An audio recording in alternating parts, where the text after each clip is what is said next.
التعادل، ويخش عبد الشافي ياخدها، وعرقله وفاول لنادي الزمالك. عرقله وفاول من احمد جرغام، وتروح كره لشيكابالا، وهوبا يا ولد يا ولد يا ولد يا ولد يا لعيب يا ولد يا ولد. دي ستيفانو ده ولا ايه؟ دي ستيفانو ولا بوشكاش؟ الله عليك يا شيكابالا، الله عليك يا شيكابالا، يا ولد يا ولد يا ولد. في الدقيقة 31 شيكابالا هدف بتاع دي ستيفانو ده، بتاع دي ستيفانو، يا ولد يا ولد يا ولد. و9 أهداف، مش ممكن مش ممكن مش ممكن. كورة مزيكا، جري وقف لها وراح عاملها لوب.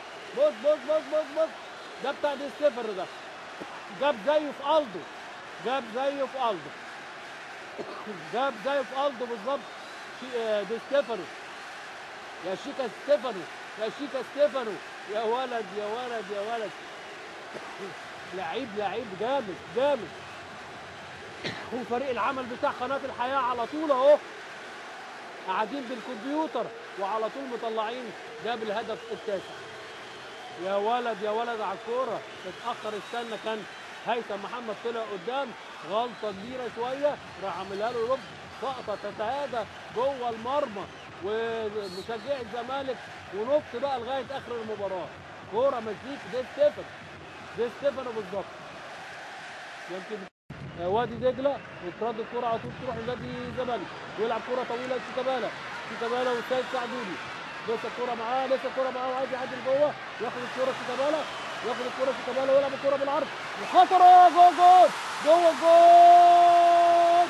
يا ولد يا حسن مصطفى، يا ولد يا شيكابالا، الله الله على الترقيصه بتاعت شيكابالا، واللمه والاوفر وضربه الراس الرائعه لحسن مصطفى. يا ولد يا ولد يا ولد. في الوقت اللي بيهاجم فيه فريق نادي وادي دجله بيجيب حسن مصطفى الهدف الثاني لنادي الزمالك عن طريق التمريره السحريه من شيكابالا لحسن مصطفى، يجيب الهدف الثاني لنادي الزمالك.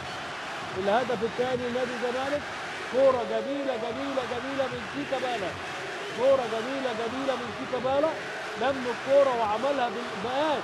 بص عملها ازاي، بص فين بالمقاس، وهوبا حسن مصطفى، وهوبا حسن مصطفى، وجوه الجول، وجوه الجول. الهدف الثاني لنادي الزمالك عن طريق برضه لمسه سحريه من شيكابالا وضربه راس رائعه من حسن مصطفى.